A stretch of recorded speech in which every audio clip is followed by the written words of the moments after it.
എല്ലാ ആണുങ്ങളുടെ അവസ്ഥ അതാണ്.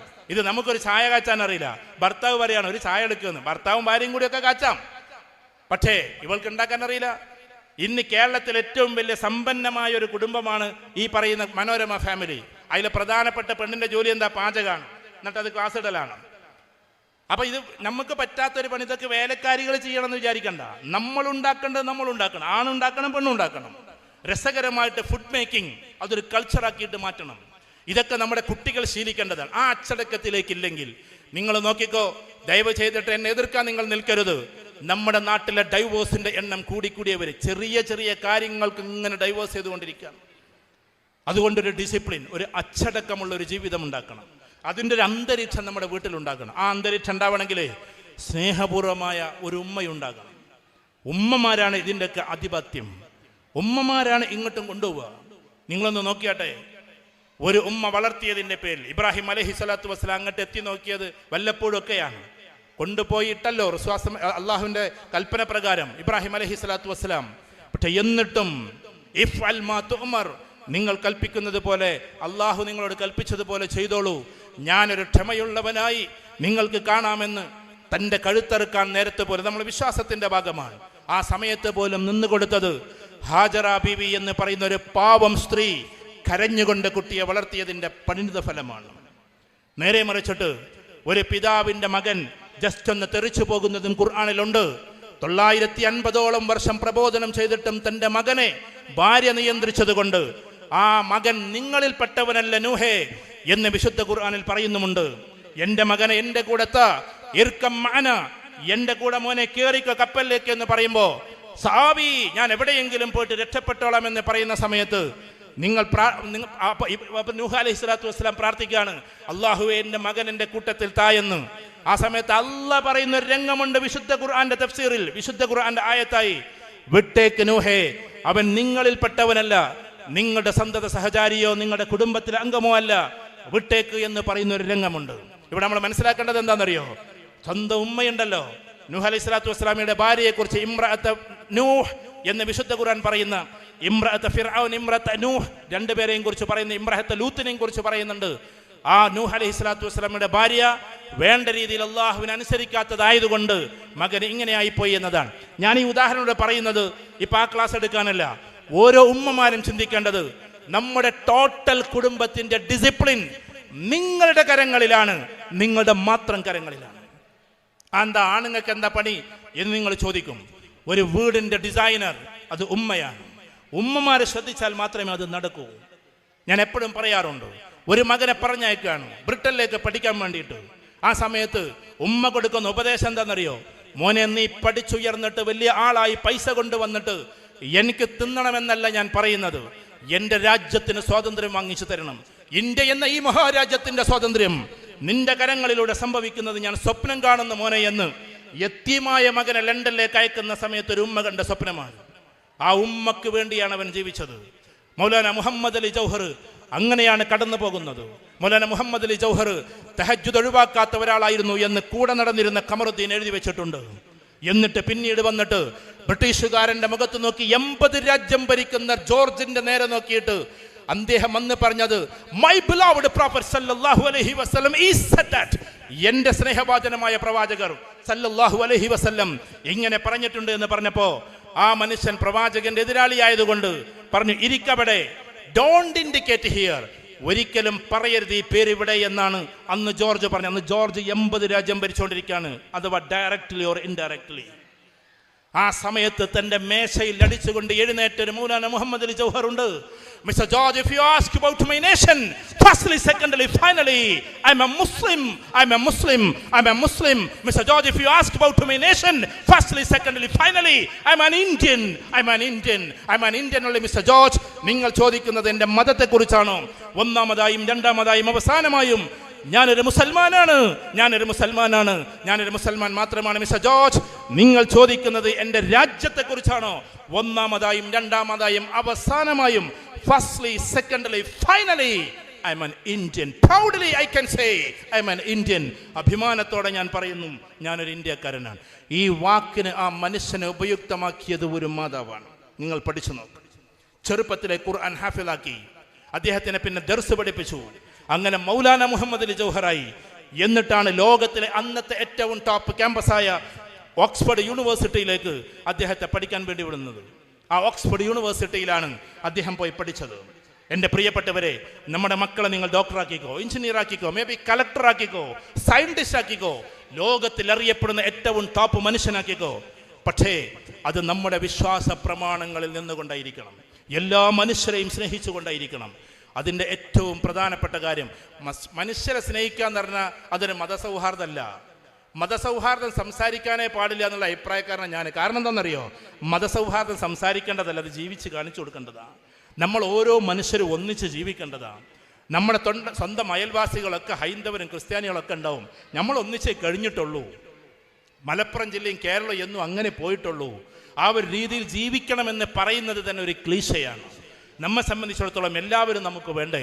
നമ്മുടെ വിശ്വാസ പ്രമാണം കൊണ്ട് നമ്മൾ പോകുന്നു. പാവപ്പെട്ട ഹൈന്ദവർ അവരുടേതായ രീതിയിൽ പോകുന്നു. ചില രാഷ്ട്രീയക്കാർ അതിൻ്റെ ഉള്ളിൽ കളിച്ചിട്ട് പലരെയും തല്ലിക്കാൻ വേണ്ടി ശ്രമിക്കുന്നു. ഞാൻ ആ ലോകത്തേക്ക് പോവല്ല.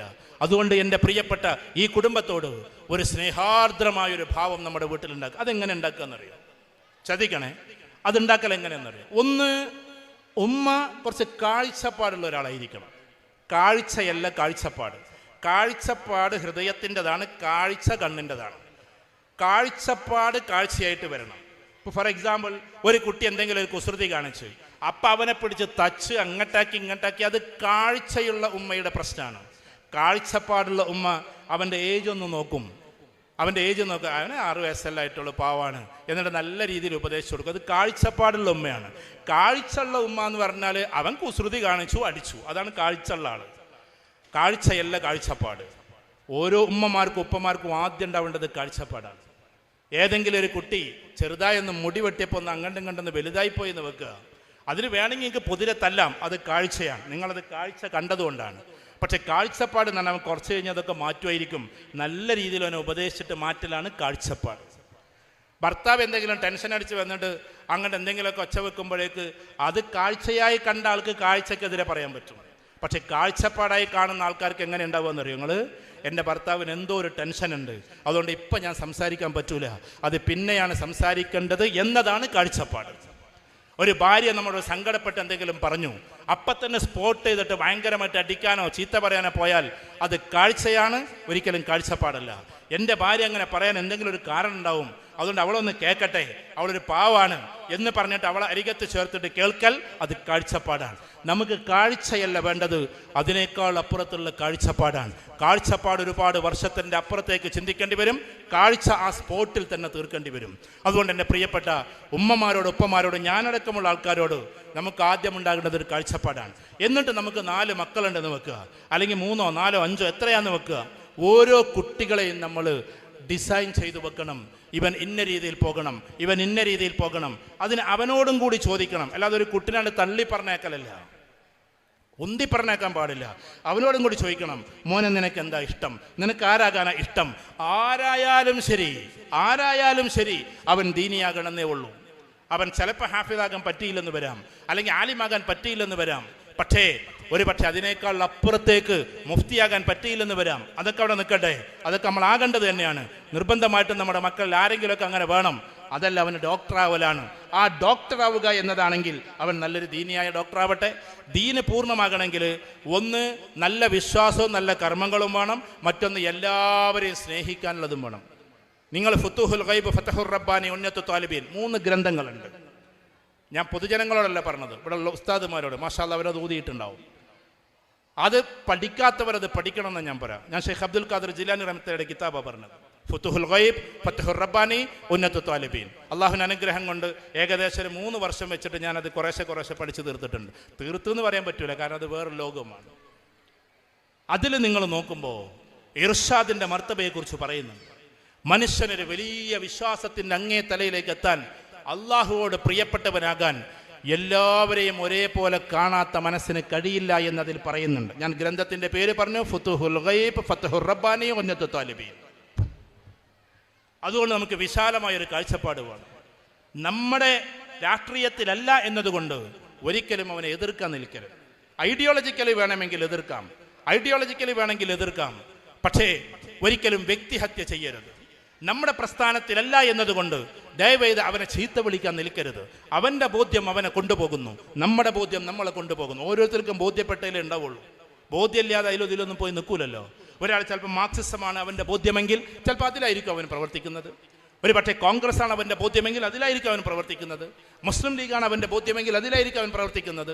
എന്തിനാ നമ്മൾ അങ്ങോട്ടും ഇങ്ങോട്ടൊക്കെ ബോധ്യമില്ലാത്ത ഒന്നിലേക്ക് വലിച്ചെടുക്കാൻ നോക്കുന്നത്? അവനെ ബോധ്യപ്പെടുത്താൻ നോക്കണം. ബോധ്യപ്പെട്ടിട്ട് മാറിയില്ലെങ്കിൽ മാത്രമാണ് ഈ ഒരു ചെറിയ രീതിയിൽ ഐഡിയോളജിക്കൽ കോൺഫ്ലിക്റ്റ് വരിക.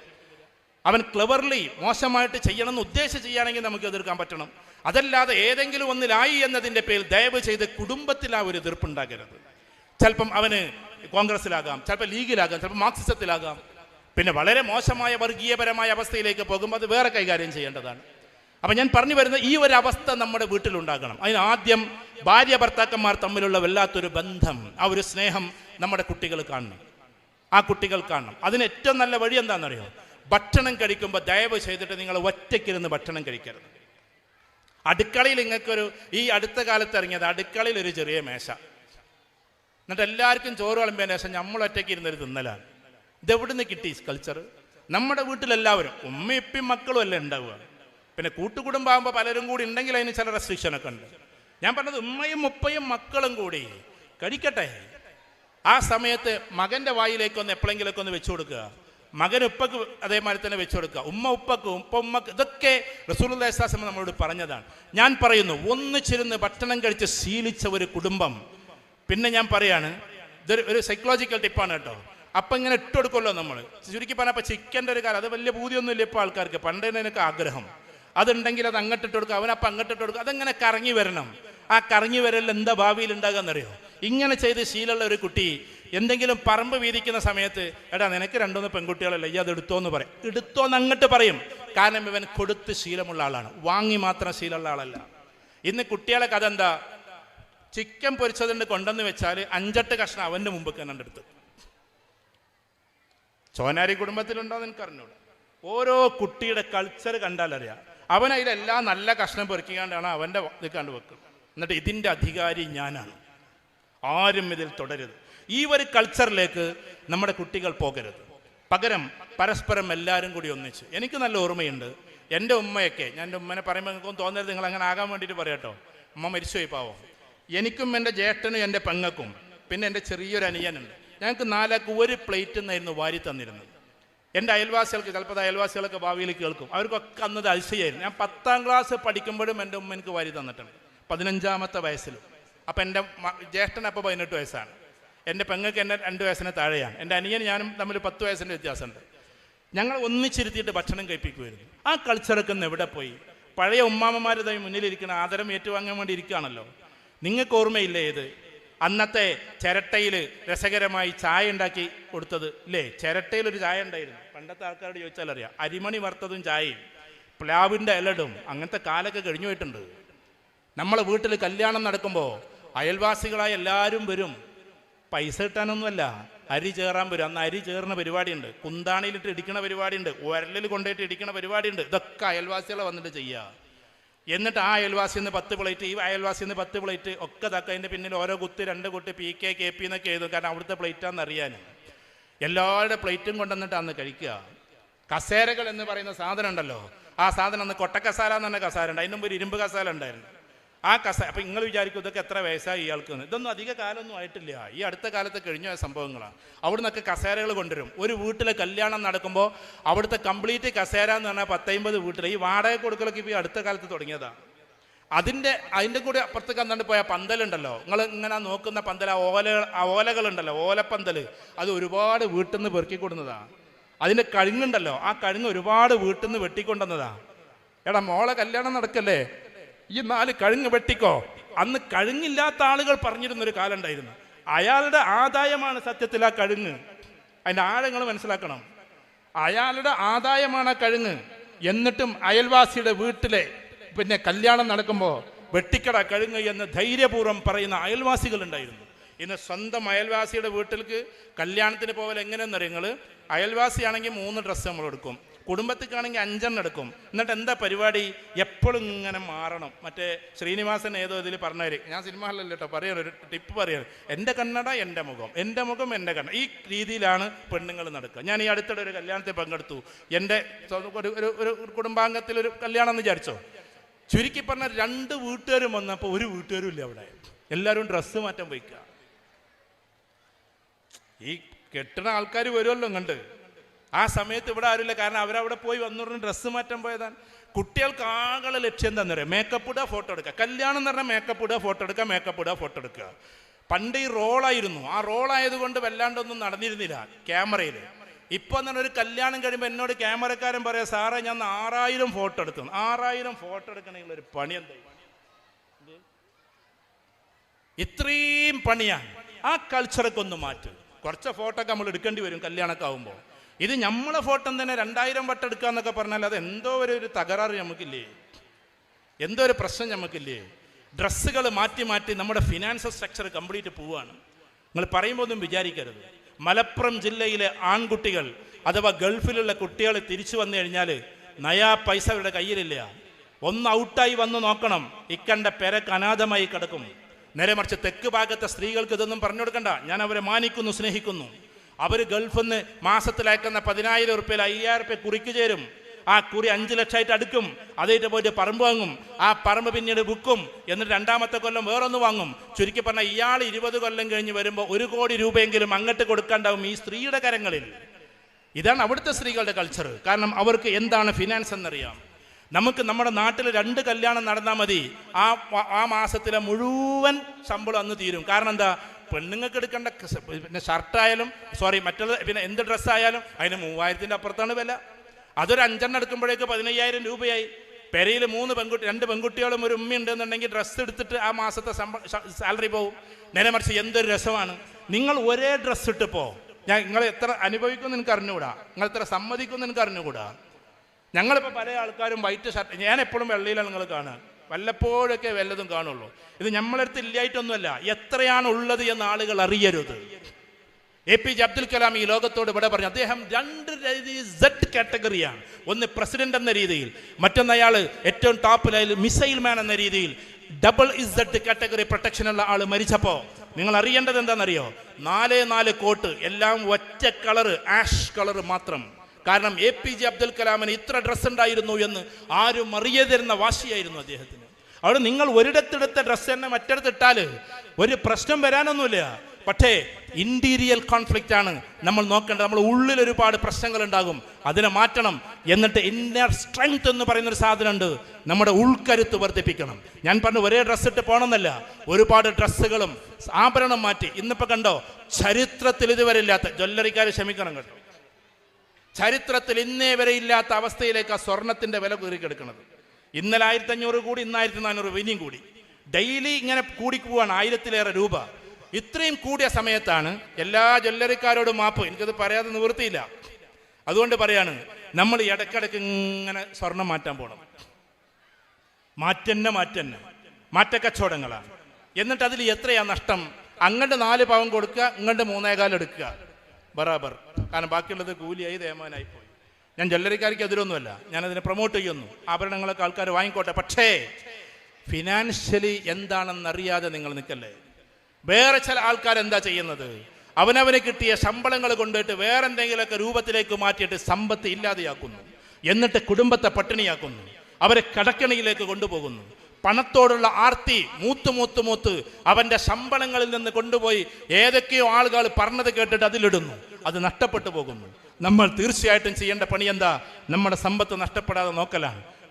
ആ സമ്പത്തിന്റെ അസറ്റ് അവിടെ ഉണ്ടാകലാണ്. അസറ്റ് അവിടെ ഉണ്ടാകണം. അസറ്റില്ലാത്ത ഒന്നിലേക്ക് നമ്മൾ പോകരുത്.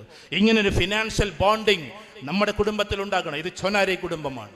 എൻ്റെ പ്രിയപ്പെട്ടവരെ, നമ്മുടെ കുടുംബത്തിൽ ഒരിക്കലും സാമ്പത്തികപരമായ പ്രയാസങ്ങളിലേക്ക് പോയി അനുഭവിക്കുന്ന ആളുകൾ ഇല്ലാതിരിക്കട്ടെ. അതിന് ഫിനാൻഷ്യൽ പ്ലാൻ നമുക്കുണ്ടാകണം. അതിലെന്താ ഫിനാൻഷ്യൽ പ്ലാൻ? ഞാൻ പറയുമ്പോൾ നിങ്ങൾക്കൊന്നും തോന്നരുത്. 1 കോടി രൂപയുണ്ടെങ്കിലേ 25 ലക്ഷം രൂപയുടെ വീട് നമ്മൾ വെക്കാവൂ. നിങ്ങൾ ഏത് ലോകത്തായി നിൽക്കുന്നത് നിങ്ങളിനോട് ചോദിക്കും. അതാണ് എക്കണോമിക്സിന്റെ കണക്ക്. 1 കോടി രൂപ കയ്യിലുണ്ടെങ്കിലേ 25 ലക്ഷം രൂപയുടെ വീട് വെക്കാവൂ. പക്ഷേ നമ്മുടെ നാടിൻ്റെ അവസ്ഥ 1 കോടി റുപ്യ കയ്യിലുണ്ടെങ്കിൽ 3 കോടി റുപ്യൻ്റെ വീട് വെക്കുക എന്നുള്ളതാണ്. ആ അവസ്ഥ മാറ്റണം. നമ്മളൊന്ന് ലളിതമായി ജീവിക്കുക. ലളിതമെന്ന് പറഞ്ഞാൽ നല്ല വണ്ടി ഉപയോഗിച്ചോ അത്യാവശ്യം വീടൊക്കെ ഉണ്ടായിക്കോട്ടെ, പക്ഷേ നമ്മൾ ഇറങ്ങുമ്പോൾ നമ്മളെ റോൾസ് റോയ്സ് നമ്മുടെ കയ്യിലുണ്ട് എന്നതിൻ്റെ പേരിൽ റോൾസ് റോയ്സിനെ എല്ലാ ആളുകൾ എന്താക്കേണ്ടത്, സെൽഫി എടുക്കേണ്ടത്. കാരണം അവർക്കിഷ്ടം റോൾസ് റോയ്സിനെയാണ്. അതിൽ നിന്ന് ഇറങ്ങുന്ന വ്യക്തിയായിരിക്കണം എടുക്കേണ്ടത്. ഞാൻ സെൽഫി എടുക്കാൻ വേണ്ടിയിട്ട് പറയല്ല. കാരണം വ്യക്തിക്ക് റോൾസ് റോയ്സിനേക്കാൾ ക്വാളിറ്റി ഉണ്ടാവണം. ആ വ്യക്തിയാണ് ഏറ്റവും ടോപ്പ്. ആ വ്യക്തിയുടെ മെറ്റീരിയൽസ് അല്ല ടോപ്പ്, ആ വ്യക്തിയുടെ വീടല്ല ടോപ്പ്. ഇങ്ങനെ നമ്മുടെ കുട്ടികളെ പറഞ്ഞു പഠിപ്പിക്കുക. എന്നിട്ട് അവർ നല്ലൊരു സോഷ്യൽ റിഫോമേഴ്സായിട്ട് വളരട്ടെ, സമൂഹത്തിന് ഉതകുന്ന കുട്ടികളായിട്ട് വളരട്ടെ. ഇന്നത്തെ കുട്ടികൾ ഒരിക്കലും നെഗറ്റീവ് ഇല്ലാത്തവരാണ്. നമ്മൾ ഇന്നത്തെ കുട്ടികളെയും കൂടി പറഞ്ഞോട്ടെ. നമുക്ക് വിചാരിക്കും അവർ നെഗറ്റീവാണ്. ഇല്ല, അവർ ജോലി ചെയ്യാൻ സന്നദ്ധരാണ്. അവർ ആൾക്കൂട്ടത്തിൽ നല്ല രീതിയിൽ പെരുമാറാൻ തയ്യാറാണ്. നല്ല മക്കളാണ്. ഞാൻ ഒരിക്കലും അവരെ കുറ്റപ്പെടുത്തില്ല. കാരണം ഞാൻ എൻ്റെ ജീവിതത്തിൻ്റെ പകുതിയിലേറെ ഭാഗം അവരോടൊപ്പമാണ്, ക്യാമ്പസുകളിലായിട്ടാണ്. അതുകൊണ്ട് ആ കുട്ടികളെ ഞാൻ കുറ്റപ്പെടുത്തില്ല. പക്ഷേ ആ കുട്ടികൾ അറിയാതെ വഴികെട്ടു പോകുന്നുണ്ട്. ആ വഴികേടിൽ ഏറ്റവും പ്രധാനപ്പെട്ട ഏതാണെന്നറിയോ? സങ്കടത്തോടെ പറഞ്ഞോട്ടെ, നിങ്ങൾക്ക് അറിയാവുന്ന കാര്യമാണ്. അറിയാതെ നമ്മൾ മയക്കുമരുന്നിലേക്ക് പോകുന്നുവെന്ന് നമ്മൾ പോലും അറിയുന്നില്ല. എന്താണ് മയക്കുമരുന്നിൻ്റെ ദുരന്തമെന്ന് വളരെ ശ്രദ്ധിച്ച് കേൾക്കണം. എൻ്റെ ചോനാരി കുടുംബത്തിലെ പ്രിയപ്പെട്ട ഒരു കുട്ടി പോലും അതിലേക്ക് പോകാതിരിക്കട്ടെ എന്നുള്ള വല്ലാത്തൊരു ശ്രദ്ധയോടുകൂടി ഞാൻ പറഞ്ഞോട്ടെ. എൻ്റെ മക്കളെ, അതിന് 4 സ്റ്റേജസ് ഉണ്ട്. 4 സ്റ്റേജസ് ഉണ്ട്. ആദ്യത്തെ സ്റ്റേജിന് ടോളറേഷൻ എന്നാണ് പറയുക. സൈക്കോളജിക്കൽ വേർഡാണ് ടോളറേഷൻ. എന്താ ടോളറേഷൻ? ഒന്നുപയോഗിച്ചിട്ട് അതിൻ്റെ മുകളിലേക്ക് ഉപയോഗിക്കാനുള്ള ഒരു പ്രവണതയുടെ പേരാണ് ടോളറേഷൻ. ദയവ് ചെയ്തതിലേക്ക് പോകരുത്. ആരെങ്കിലും നമ്മളെ ക്ഷണിച്ചാൽ അതിനോട് ഡയറ്റ് ടു സേ നോ പറയാൻ നമുക്ക് പറ്റണം. നോ എന്ന് ധൈര്യത്തോടെ പറയാൻ നമുക്ക് പറ്റണം. എന്നിട്ടും നമ്മൾ കുടുങ്ങിപ്പോകും. നമ്മളെ കൊടുക്കുന്നത് ആരാന്നറിയോ? ചങ്ക് ബ്രോസാണ്. നിങ്ങൾക്കത് പറയുമ്പോൾ അതിശയോക്തി തോന്നരുത്. കാരണം സെലിബ്രേഷൻ്റെ ദിവസത്തിലാണ്. ഇങ്ങനെ ബർത്ത്ഡേ പാർട്ടി നടക്കുമ്പോൾ ആ ദിവസത്തിൽ കുട്ടികൾ കൊണ്ടുപോയിട്ട് നമുക്ക് ചിലത് തരും. ചിലപ്പോൾ നമ്മുടെ നാട്ടിൽ എന്തെങ്കിലുമൊക്കെ ഫംഗ്ഷൻ നടക്കുമ്പോൾ രാത്രി പരിപാടികളിൽ ചിലപ്പോൾ ഇങ്ങനെയൊക്കെ നടക്കും. ചിലപ്പോൾ നമ്മുടെ നാട്ടിൽ എന്തെങ്കിലും പൂരോ മറ്റുള്ള പരിപാടികളോ നടക്കുമ്പോൾ അതിൻ്റെ തലേ ദിവസത്തെ രാത്രി ഇങ്ങനെയുള്ള ചിലത് നടക്കും. ഇത് കുട്ടികളുടെ സെലിബ്രേഷനാണ്, ആഘോഷമാണ്. അല്ലെങ്കിൽ അവിടെ ഒന്നിച്ചുള്ള ടൂറുകളിൽ, ഞാൻ മോശമായിട്ട് പറയല്ല, നല്ല രീതിയിൽ പോയി വരുന്ന ധാരാളം കുട്ടികളുണ്ട്. പക്ഷേ ടൂറുകളിൽ ഊട്ടിയുടെ തെരുവ് കയറുമ്പോൾ ആ സമയത്ത് ജസ്റ്റ് ഒരു പുകയിൽ നിന്ന് തുടങ്ങും. ആ പുക ഒരുപക്ഷെ സിഗരറ്റാണെന്ന് വിചാരിച്ചിട്ട് ഇവൻ വരിക്കുക. ഇലക്ട്രിക് സിഗരറ്റിൻ്റെ ഉള്ളിൽ പോലും കഞ്ചാവ് കയറ്റാൻ പറ്റുന്ന ഒരു കാലത്താണ് നമ്മുടെ ലോകം ഇന്നുള്ളത് എന്ന് നമ്മൾ തിരിച്ചറിയുക. ആ ഒരു ലെവലിൽ അവൻ കയറ്റും. പിന്നെ ഇതിനു വേണ്ടി അവൻ കാത്തു നിൽക്കും. ഒറ്റ വട്ടം ഇത് ഉപയോഗിച്ചാൽ മതിയേ നമ്മുടെ ലെവല് തെറ്റിപ്പോകും. അങ്ങനെയാണത്. ഞാൻ ഒരുപാട് കുട്ടികളെ കൗൺസിലിംഗ് നടത്തിയിട്ടാണ് പറഞ്ഞത്. ഒറ്റ വട്ടം ഉപയോഗിച്ചാൽ മതി, അപ്പോഴേക്ക് നമ്മുടെ ലെവല് തെറ്റിപ്പോകും. കാരണം എന്താണെന്ന് വെച്ചാൽ വേറൊരു ലോകത്തേക്ക് പോകണമാതിരി തോന്നാം. പിന്നെ അതോടുകൂടി കഴിഞ്ഞ് അവൻ അടുത്തത് ഉപയോഗിക്കും. എന്തിനേറെ മദ്രസയിലേക്ക് പോകുന്ന കുട്ടികൾ വരെ ഇതിനു വേണ്ടി കാത്തു നിൽക്കുന്ന ഒരു കാലമാണ്. മദ്രസയിലേക്ക് പോകുന്ന കുട്ടികൾ, 5ാം ക്ലാസ്സിലും 4ാം ക്ലാസ്സിലും പോയി പഠിക്കുന്ന കുട്ടികൾ, അവർക്ക് മിഠായി കൊടുക്കുക തെരുവിൽ നിന്ന് ആളുകൾ. അത് കഴിച്ചിട്ട് പിന്നെ ആ മിഠായിക്ക് വേണ്ടി കാത്തു നിൽക്കുകയാണ്. എന്തൊരു ലോകമാണ്! എവിടെയാണ് നമ്മൾ നിൽക്കുന്നത്? നമ്മൾ യൂറോപ്പിലൊക്കെ പോകുന്ന ആൾക്കാർ ഈ കൂട്ടത്തിലുണ്ടാവും. യൂറോപ്പിനെ എത്ര വലിയ മഹത്വവൽക്കരിച്ച് പറഞ്ഞാലും നമ്മൾ കണ്ടൊരു യൂറോപ്പുണ്ട്. അള്ളാഹുവിൻ്റെ അനുഗ്രഹത്താൽ 56 രാജ്യത്ത് ഞാൻ പോയിട്ടുണ്ട്. അവിടെ എങ്ങനെ തന്നെ പരസ്യമായിട്ട് ഇത്തരം കാര്യങ്ങളൊക്കെ നടക്കും. പരസ്യമായിട്ട് ട്രെയിനിൽ പോലും പോകാൻ കഴിയില്ല. ലണ്ടനിൽ പോയ കുട്ടികളോട് ചോദിച്ചു നോക്കും. ട്രെയിനിൽ പോലും പോയാൽ എക്സ്ട്രീം ലെവലല്ലാത്തതെല്ലാം നടക്കും. അവർക്കത് കണ്ട് ചടപ്പ് കെട്ടതാണ്. ആ ഒരു കൾച്ചറിനെ എന്തിനാണ് നമ്മുടെ നാട്ടിലേക്ക് കൊണ്ടുവരുന്നത്? 18 വയസ്സാകുമ്പോൾ കുട്ടികളെ പുറത്താക്കുന്നൊരു ലണ്ടനുണ്ട്. ഞാൻ അതിൻ്റെ എല്ലാ നന്മകളും പറഞ്ഞോണ്ട്. അപ്പം നിങ്ങൾ പറയും അത് അവർ സെൽഫ് സഫിഷ്യൻ്റ് ആകാൻ വേണ്ടി. എന്നിട്ട് കുട്ടികൾ പേപ്പറിൽ എഴുതിയിട്ട് അപേക്ഷ കൊടുക്കുകയാണ് സർക്കാരിന്, ഞങ്ങൾ 19 വയസ്സുവരെ പേരിൽ നിർത്തണമെന്ന്. അതിനൊരു പോസിറ്റീവ് വശമുണ്ട്, അവർ സെൽഫ് സഫിഷ്യൻ്റ് ആവും, സ്വന്തമായിട്ട് പണിയെടുത്ത് ജീവിച്ചോളും. പക്ഷെ അതിന് നെഗറ്റീവ് വശമുണ്ട്, ഉമ്മയും ഇപ്പയും പിന്നെ നോക്കൂല എന്നുള്ളത്. ഈ കുട്ടികളെ പിന്നെ ഉമ്മനും ഇപ്പനും കൊണ്ടുപോയിട്ട് എന്താക്കുന്നത്? അപ്പുറത്ത് കൊണ്ടുപോയിട്ട് തള്ളുന്നത്. വൃദ്ധസദനങ്ങളാണ്. ഇപ്പം നമ്മുടെ നാട്ടിൽ ഓൾഡ് ഏജ് ഹോം എന്ന് പറഞ്ഞാൽ ഈ സാധനം വന്നുകൊണ്ടിരിക്കുകയാണ്. ഡേ കെയർ എന്ന് പറഞ്ഞാൽ ഒരുപാട് വന്നുകൊണ്ടിരിക്കുകയാണ്. ഉമ്മമാരെ നിങ്ങൾ നോക്കിക്കോ, ഇനി അതിസമ്പന്നമായി AC റൂമും ആൾക്കാരെല്ലാം കൂടി കമ്പനിയായിട്ടുള്ള ഓൾഡ് ഏജ് ഹോം കൊണ്ട് മലപ്പുറം ജില്ല പോലും നിറയുമെന്നാണ് പറയുന്നത്. ഭാവിയിൽ അങ്ങനത്തെ ഒരു അവസ്ഥ വരാൻ പോവുകയാണ്. ഇപ്പം തന്നെ പലയിടത്തും തുടങ്ങിക്കഴിഞ്ഞു. ഉമ്മാരിപ്പാരി നോക്കാൻ ആൾക്കാരില്ലാത്തതുകൊണ്ട് കൊണ്ടുപോയിട്ട് അവിടെ കൊണ്ടുപോയി തള്ള, എന്നിട്ട് അവിടെ സുഹൃത്തുക്കളായിട്ട് അങ്ങനെ കഴിയുക. ഈ ഒരു അവസ്ഥയിലേക്ക് പോവാണ്. അപ്പം അതിൻ്റെ തുടക്കം എന്താ? ഈ കുട്ടികൾ ഇത് ഉപയോഗിക്കാൻ. അപ്പോൾ ടോളറൻസ് എന്ന് പറഞ്ഞാൽ ഇത് ഉപയോഗിച്ചിട്ട് ആദ്യം കഞ്ചാവിൽ നിന്ന് തുടങ്ങി, അതിൻ്റെ അപ്പുറത്തേക്ക് കഞ്ചാവിൽ എലിവിഷം പുരട്ടാൻ തുടങ്ങി. ഇതൊക്കെ കുട്ടികളിൽ നിന്ന് മനസ്സിലാക്കിയതാ. അതിൻ്റെ അപ്പുറത്തേക്ക് പിന്നെ LSD ആയി, പിന്നെ MDMA ആയി, ചിലപ്പോൾ നേരിട്ട് MDMA ആയി. അതിങ്ങനെ പോയി അവസാനം പെത്തഡിൻ വരെ നീണ്ടു നിൽക്കുന്ന അവൈലബിലിറ്റി നമ്മുടെ നാട്ടിലുള്ളിടത്തോളം കാലം ഇത് ഉപയോഗിച്ച് അവസാനം താളം തെറ്റാൻ തുടങ്ങും. അങ്ങനെയാണ് സാലിയൻസ് എന്നതിലേക്ക് കയറുന്നത്. എന്താ സാലിയൻസ് എന്ന് പറഞ്ഞാൽ? ഇത് ഉപയോഗിക്കാതിരിക്കാൻ എനിക്ക് കഴിയില്ല എന്നൊരവസ്ഥയിലേക്ക് ഒരു കുട്ടിക്ക് വിറയലും തുള്ളലും അവിടെ ഇവിടെയും പോയിട്ട് അടിക്കലും ഒക്കെ വരുന്നതിൻ്റെ പേരാണ് സാലിയൻസ്. സാലിയൻസ് ആയിക്കഴിഞ്ഞാൽ പിന്നെ വിഡ്രോവൽ സിൻഡ്രത്തിലേക്ക് കയറും. വിഡ്രോവൽ സിൻഡ്രം എന്ന് പറഞ്ഞാൽ അത് നിർത്തിക്കഴിഞ്ഞാൽ പിന്നെ അവന് പൊട്ടിത്തെറിയായി മാറും. സ്വന്തം ഉമ്മയെ കൊല്ലാൻ നോക്കും, വാപ്പയെ കൊല്ലാൻ നോക്കും. എത്രത്തോളം എന്ന് വെച്ചാൽ അവൻ്റെ കയ്യിൽ കിട്ടുന്നത് കൊണ്ട് ഇത് കൊടുത്തില്ലെങ്കിൽ, അതാ വിഡ്രോവൽ സിൻഡ്രം. നിങ്ങൾ MDMAക്ക് പകരം എന്തെങ്കിലും ഒരു മെഡിസിൻ കൊടുക്കണം. MDMAക്ക് ഈക്വലായ ഒരു മെഡിസിൻ ഇവിടെ കൊടുത്തില്ലെങ്കിൽ എന്ത് സംഭവിക്കുമെന്നറിയോ? അവനവൻ്റെ കയ്യിലുള്ള സാധനം കൊണ്ട് ചിലപ്പോൾ അത് ചാവിയാകാം. ചാവി കൊണ്ടാണ് കുട്ടികൾ കൂടുതലും ഞരമ്പ് കീറുന്നത്. എന്നിട്ട് മെല്ലെ തന്നെ സ്വന്തം രക്തം കുടിക്കുന്ന കുട്ടികളാണ്. ഇതൊക്കെ എക്സാജറേഷൻ അല്ല, ഞാൻ ഒരുപാട് കണ്ടതും കേട്ടതും കൊണ്ട് ഞാൻ നിങ്ങളോട് പറയാണ്. ചാവി കൊണ്ട്, കയ്യിലുള്ള ബൈക്കിൻ്റെ ചാവി കൊണ്ട് വരച്ചൊരച്ച് രക്തം വരിപ്പിച്ചിട്ട് അത് കുടിക്കുന്ന കുട്ടികളുടെ കാലമാണ്. എവിടെയെങ്കിലും ഒന്നും രണ്ടൊന്നും അല്ല ഇത്. കാരണം സാലിയൻസിൽ നിന്ന് വിഡ്രോവൽ സിൻഡ്രത്തിലേക്ക് കയറിയാൽ തൻ്റെ രക്തത്തിൻ്റെ ഉള്ളിൽ ഇതിൻ്റെ അംശം ഉണ്ടല്ലോ എന്ന് തോന്നിയിട്ട് അതിനെ വലിച്ചൂറ്റി കുടിക്കുന്ന കുട്ടികളുടെ ഒരു കാലമാണ്. നിങ്ങളിത് കാണണമെന്നുണ്ടെങ്കിൽ ഡി അഡിക്ഷൻ സെൻറ്ററിലേക്കൊന്ന് ഡി അഡിക്ഷൻ സെൻറ്ററിൽ ആത്മഹത്യക്ക് വേണ്ടിയിട്ട് വിതുമ്പിക്കറിയുന്ന കുട്ടികളെ ഒന്ന് പോയി കാണും. വാപ്പ എന്ന് പറഞ്ഞാൽ തീർത്തും പുച്ഛമായി തോന്നുന്ന കുട്ടികളെ കാണും. ഉമ്മ എന്നാൽ വളരെ മോശമാണ് എൻ്റെ ഉമ്മ എന്ന് ആവർത്തിച്ചു പറയുന്ന മയക്കുമരുന്നടിക്കാരനെ നിങ്ങൾ കാണും. അങ്ങനെ കുടുംബത്തിൻ്റെ താളം തെറ്റി, എല്ലാ അവസ്ഥകളും തെറ്റി നടക്കുന്ന മക്കളെ നിങ്ങൾ കാണും. തിരുവനന്തപുരം മുതൽ കാസർഗോഡ് വരെ ഇഷ്ടം പോലെ ഡി അഡിക്ഷൻ സെന്റർ ഉണ്ട്. മുടിയെല്ലാം പറിച്ചിട്ട് പായുന്ന കുട്ടികളെ നിങ്ങൾ കാണും. ചിലപ്പോൾ ഹാഫ് ചങ്ങലയിലിട്ട് ബന്ധിച്ചിരിക്കുന്ന മക്കളെ നിങ്ങൾ കാണും. ഇഞ്ചക്ഷൻ എന്ന പേരിൽ അടിച്ചു കൊടുത്തിട്ട് ഡോക്ടർമാർ കൃത്രിമ ഇഞ്ചക്ഷൻ കൊടുത്തിട്ട് അതിൽ സാറ്റിസ്ഫാക്ടറി ലൈനിലേക്ക് കയറുന്ന കുട്ടികളെ നിങ്ങൾ കാണും. ഇങ്ങനെ നമ്മുടെ നാട്ടിലെ ഓരോ മക്കളും നഷ്ടപ്പെട്ടുകൊണ്ടിരിക്കുന്നതിൻ്റെ കാരണം എന്താണെന്നറിയോ?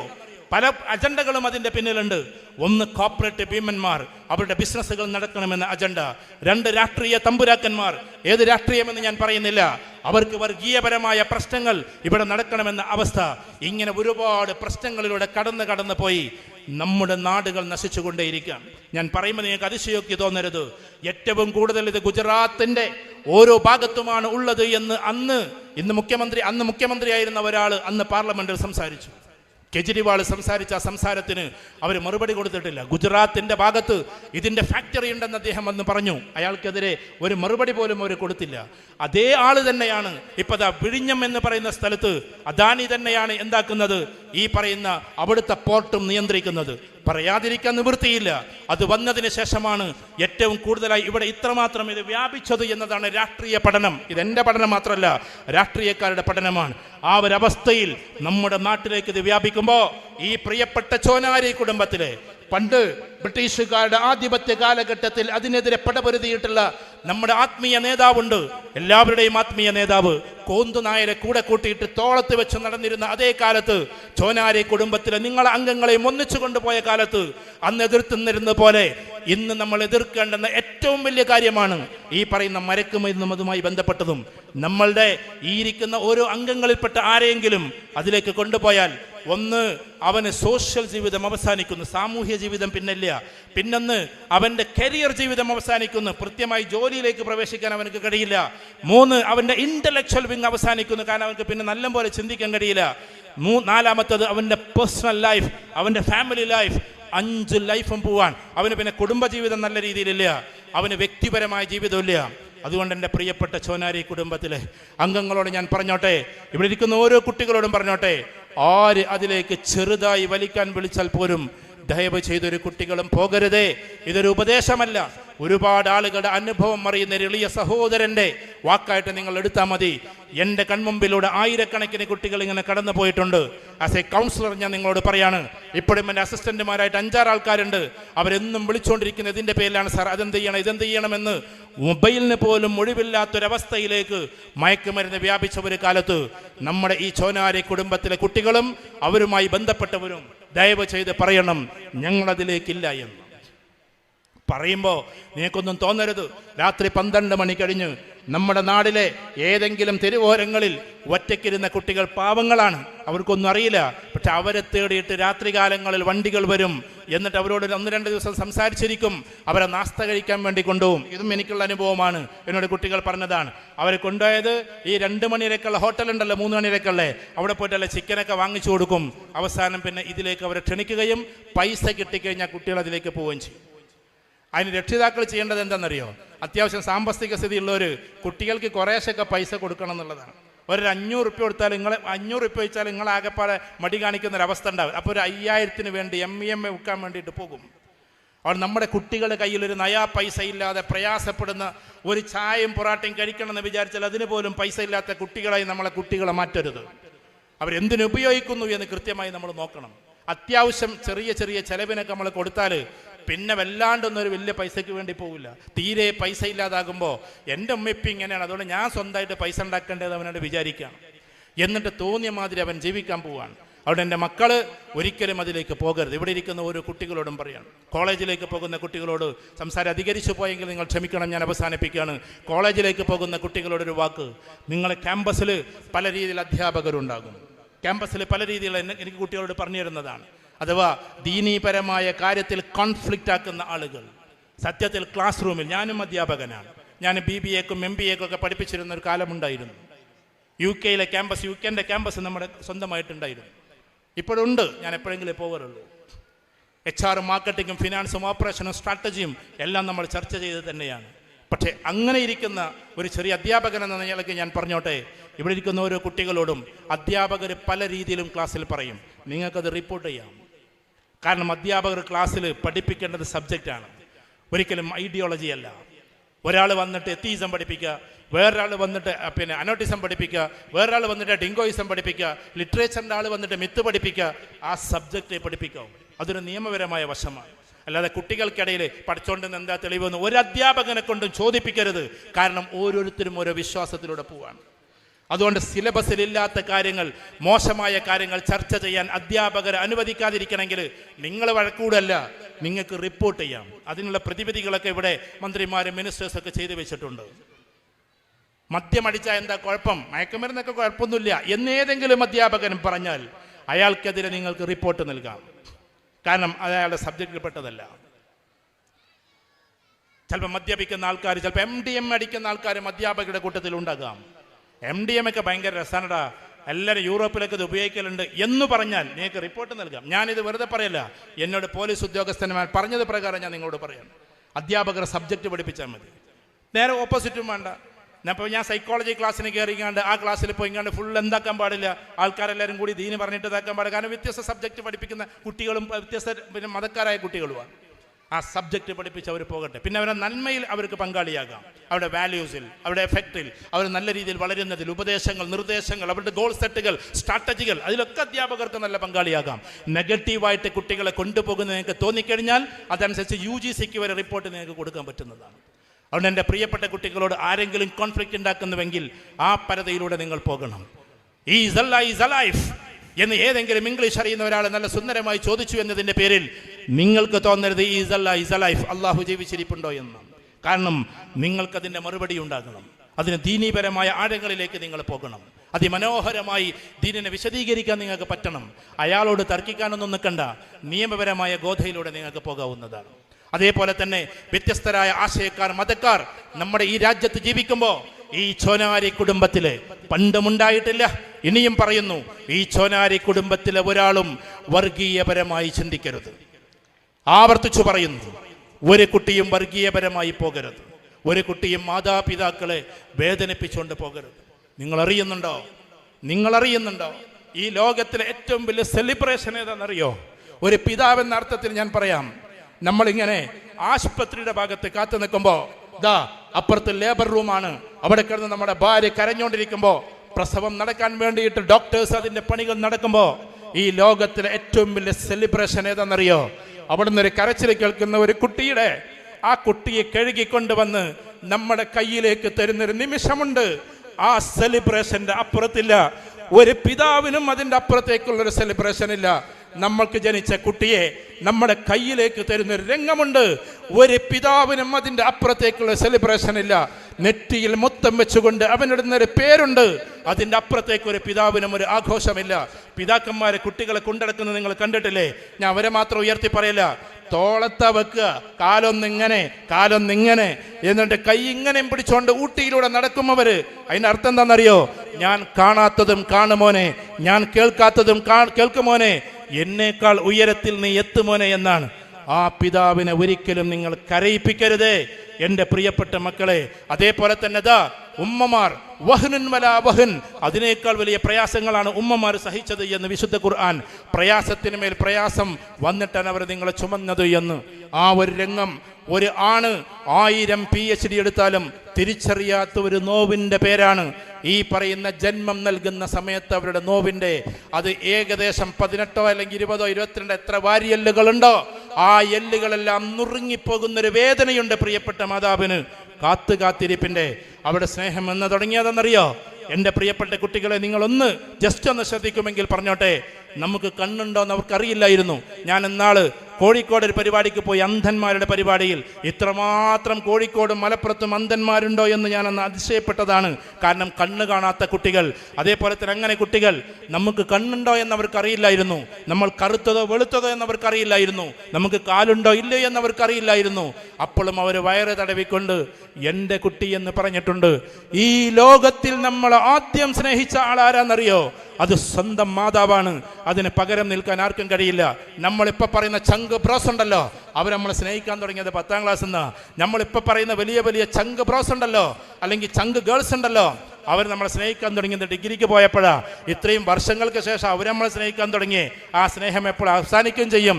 പക്ഷേ ആദ്യത്തെ ദിവസം മുതൽ തനിക്കൊരു മീറ്റിംഗ് വന്നപ്പോൾ, തനിക്ക് ഡേറ്റ് തെറ്റിയിരിക്കുന്നു എന്ന് കണ്ടപ്പോൾ വഴഞ്ഞുകൊണ്ട് ഈ കുട്ടി ജനിക്കുമോ എന്ന് പോലും അറിയാതെ സന്തോഷത്തോടെ നിന്നൊരു പാവം സ്ത്രീയുണ്ട്. ആ സ്ത്രീയുടെ പേരാണ് ഉമ്മ എന്ന്. ആ ഉമ്മയെ കരയിപ്പിച്ച് മുന്നോട്ട് പോയാൽ ആ കണ്ണുനീര് അഗ്നിയാണ്. എവിടെയാണോ വീഴുന്നത് അവിടെ കത്തിച്ചാമ്പലാകും. ആ സ്ഥലത്തെക്കുറിച്ചല്ല പറഞ്ഞിട്ടുള്ളത്, നമ്മുടെ ജീവിതം തന്നെ ഇല്ലാതെയായി മാറും. അതുകൊണ്ട് മാതാപിതാക്കളെ ആദരിച്ച് മുന്നോട്ട് പോകണം. അവസാനിപ്പിക്കുന്നു, കുടുംബത്തിലെ അംഗങ്ങൾ പരസ്പരം സ്നേഹത്തോടെ നിൽക്കണം.